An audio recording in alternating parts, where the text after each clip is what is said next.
Continuamos con las clases de laboratorio 2 de servicio a la licenciatura en geofísica.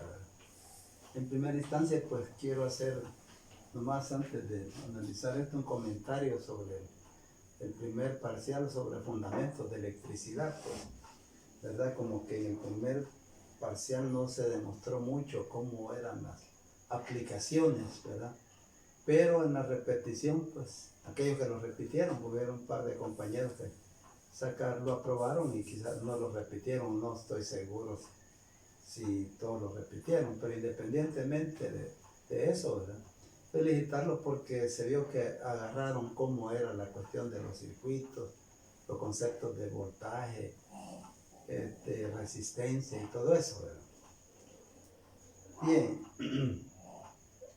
Alguien me manifestó que hubo un video que hubo problemas sobre los capacitores en serie y paralelo. Y lo que hice pues fue a través de Diego enviarles la teoría, ¿va? Que yo de donde yo tomé la información, había tomado los apuntes, pero Diego se los ha llegado a todos, ¿va? Así es que ya no me voy a entretener mucho en eso, ¿va? Porque ahí tienen le tomamos una fotografía, ¿verdad? Ahí para enviárselas a través de WhatsApp. Pero sin embargo, pues voy a dar un medio repaso sin hacer las deducciones, porque las deducciones ya están hechas allí en el formalismo, pues algebraico, ¿verdad? Porque aquí no estamos aplicando cálculo diferencial e integral, sino que el álgebra, la matemática básica. Solo para manera de recordar, pues, vimos la conexión de capacitores en serie. Recuerden que dijimos que un capacitor es un dispositivo que almacena energía eléctrica, ¿verdad? Y en un circuito que sucede, cuando un dispositivo demanda una potencia eléctrica mayor, pues este suple la energía en un momento dado. Si hablamos de electricidad, sí, de instalaciones, pues, aplicaciones básicas, pero estos en los circuitos electrónicos tienen una serie de aplicaciones, de sintonizar estaciones de radio, de filtros, etcétera, porque ya la electrónica ya es otra rama especializada. Entonces, a manera de repetición, pues si conectamos capacitores en serie, digamos que esta es una polaridad positiva y negativa, un voltaje V, ¿verdad? Entonces aquí pues se induce una carga positiva, las negativas se alejan, después las positivas se alejan de base a la ley de la carga, pero en serie toda la inducción de cargas es la misma, ¿verdad? Quedando esta negativa, positivo, negativo, y así sucesivamente, ¿verdad? En serie pues ya sabemos que hay 3 voltajes, ¿verdad? Y el voltaje total aplicado a todos los capacitores es la suma de los 3 voltajes, ¿verdad? La carga es la misma, o sea que yo puedo decir, si leamos Q1, Q2, Q3 o solamente Q, pues todo eso es igual. Y habíamos deducido a través de la información que les mandé de que el inverso de la capacitancia equivalente es igual a la suma de los inversos de todos los capacitores cuando están conectados todos en serie. O sea, si ustedes observan, esto es lo contrario de la resistencia, ¿no? Porque las resistencias cuando se ponen en serie todas se suman. Aquí no, aquí son los inversos, la suma, ¿no? Y así podríamos decir que el inverso del capacitor equivalente es 1 más sobre eso 1 más 1 hasta el enésimo capacitor, los inversos.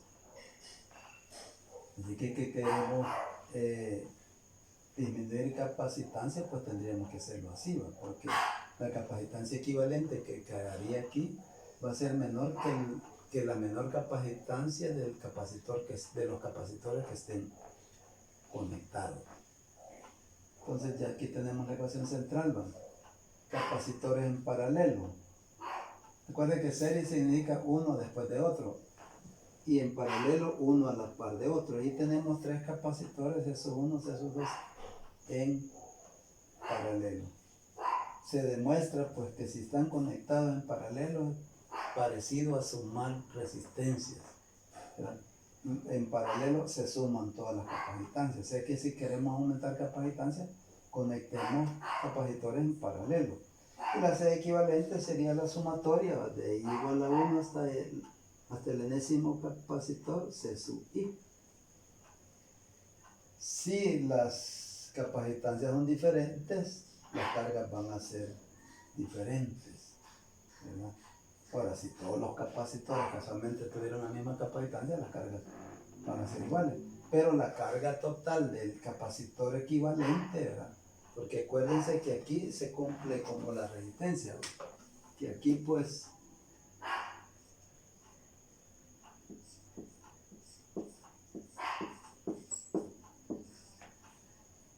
es positivo, este va a ser negativo y aquí hay un voltaje. Este capacitor es equivalente a estos tres. Y acá pues un capacitor equivalente, caso de paralelo, ¿va? Porque este es caso de serie.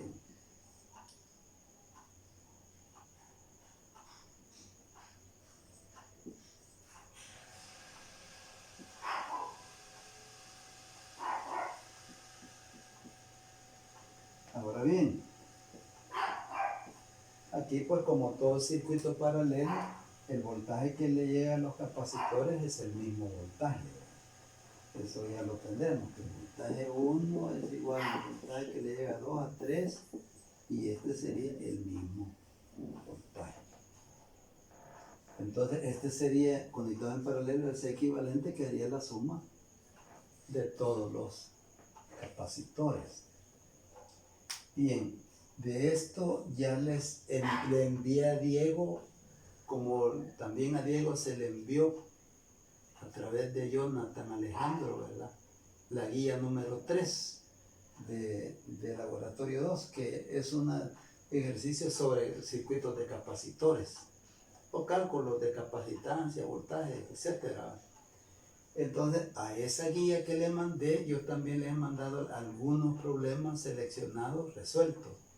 Problemas y ejercicios, ¿verdad? Resueltos para que los tomen como modelo, pues cómo es el abordaje, ¿verdad? Pero antes de resolver el ejercicio hay que entender bien la teoría, ¿verdad? Ya entendida la teoría, pues es más fácil resolver los ejercicios. Y si ya vemos algunos ejercicios resueltos, pues todavía es más fácil. Ya para ustedes como estudiantes de licenciatura en geofísica, pues será fácil entender la solución y estar en capacidad de resolver otros parecidos, ¿verdad? Bien, de ahí vamos a lo que es la energía.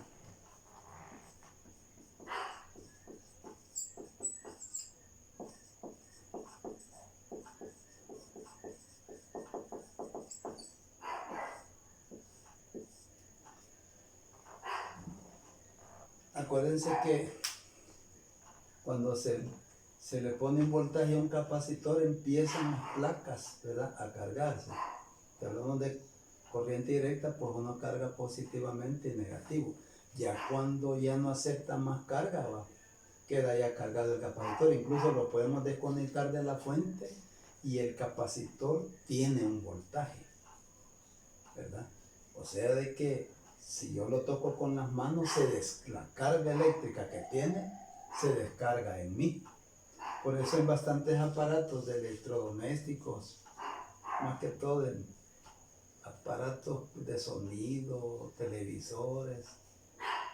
Bueno, los de ahora ya, los de LED ya no podemos desarmarlos tan fácilmente, pero dice riesgo eléctrico de sufrir una descarga eléctrica si usted destapa sin ningún conocimiento este aparato.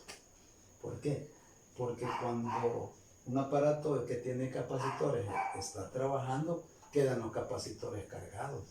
Y si uno no hace una descarga de ellos, o sea, no está instruido para eso, en uno se puede descargar. Si tiene suerte, pues un susto le va a dar. Pero en un momentito de mala suerte, pues, acuérdese que con unos pocos, con unos miliamperios que pasen en el corazón, no pueden parar. Podría haber riesgo mortal, podría no haber, pero no vamos a decir, vamos a probar a ver si no pasa nada, ¿no? ¿Verdad? Entonces lo que hacen los técnicos, radiotécnicos que les decíamos, es descargar los capacitores, ¿verdad? con alambre, aislado por supuesto, para después poder trabajar tranquilamente con el circuito electrónico. Entonces quiere decir que el capacitor almacena energía eléctrica.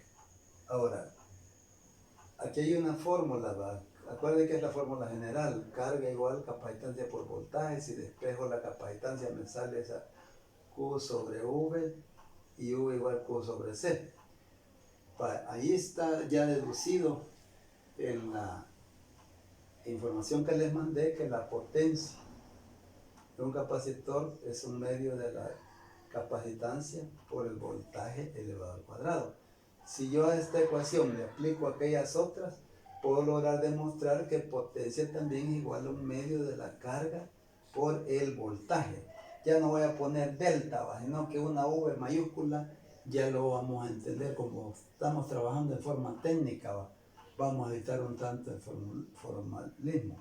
Entonces esta V mayúscula va a ser voltaje. Y la otra, la potencia es igual a un medio de la carga al cuadrado sobre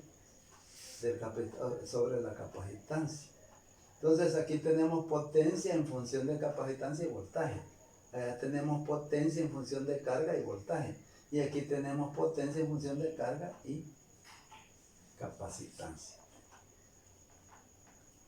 Hay algunos, dijimos, ¿verdad?, que cuando a un capacitor se le pone un dieléctrico, lo que hace es aumentar cada vez la constante dieléctrica, la capacitancia del capacitor. Cabe recordar que los primeros capacitores que venían, los primeros radios de tubo que se construyeron para la historia, eran como morteros así, ¿verdad? Hoy ese capacitor se puede hacer un capacitor pequeñito, con un buen dieléctrico, pues se reduce eso a algo pequeño, ¿verdad? Pero de eso ya anteriormente ya hablamos, ¿verdad? Bien, también en el programa está de que hablemos de los inductores, ¿verdad? Dejamos esto de capacitancia, pues ya tienen la guía, ya tienen ejemplos de resueltos, pues vamos a ver que ustedes terminen de leer la teoría que les envié y ponerse a entender primero los resueltos y después intentar, pues, si pueden resolverlos, que no tengan solución, ¿no? Los que no les haya enviado solución. Bien, ¿qué es un inductor? Veamos primero la definición: dispositivo que almacena energía en su campo magnético. Bien, acá todos los conductores de corriente tienen propiedades inductivas.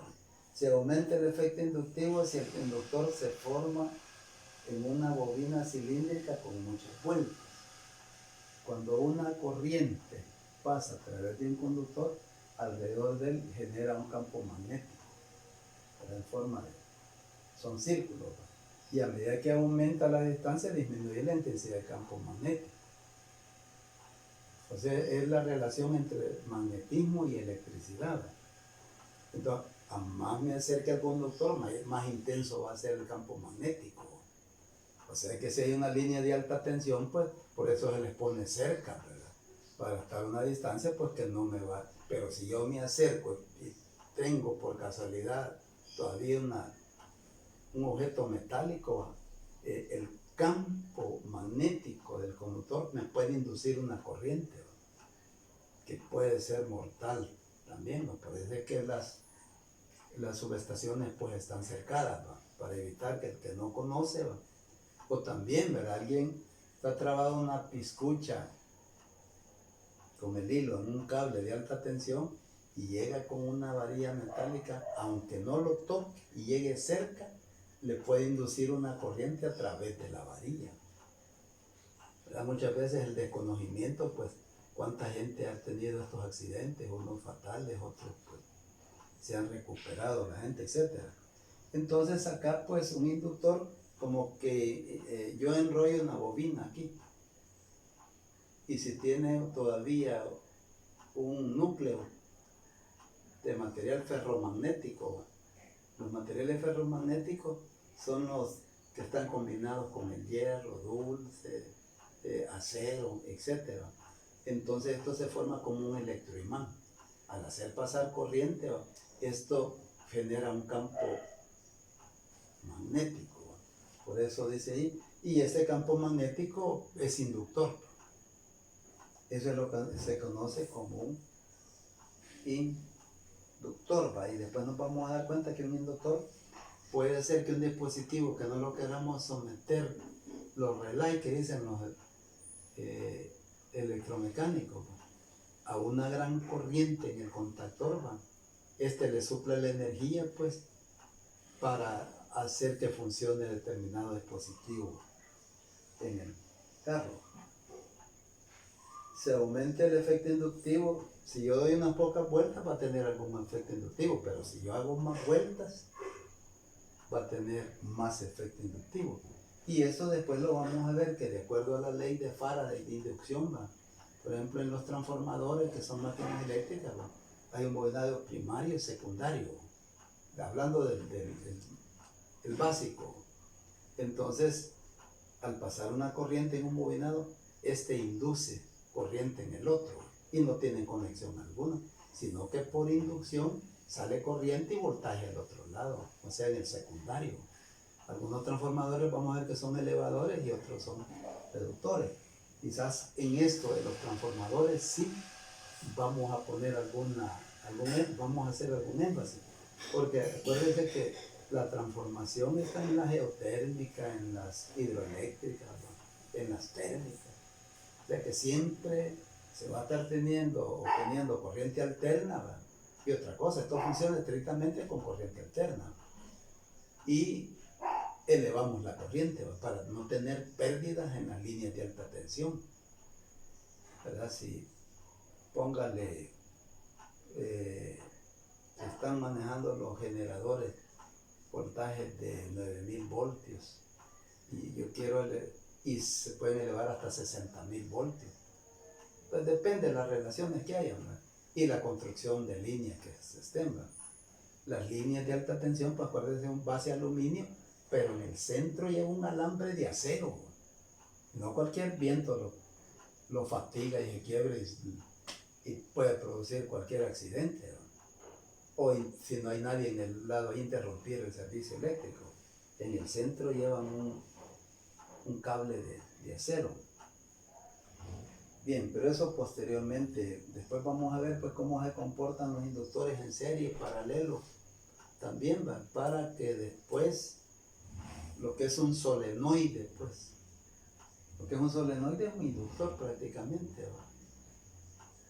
Eso es un electroimán, el cual al pasar la corriente eléctrica, ¿va?, con el magnetismo que hace, se magnetiza una campanita, ¿va?, y al quererla atraer, con una lengüeta la golpea y ese es un timbre sencillo. Bien, nos quedaríamos hasta acá, pues creo que los problemas ya, algunos problemitas que habían ya están solucionados. Espero que esto sea una orientación, ¿verdad?, pero a través de las guías y soluciones, pues esperamos de que esto pueda ser comprendido y no pueda haber ningún problema en una segunda evaluación, ¿verdad?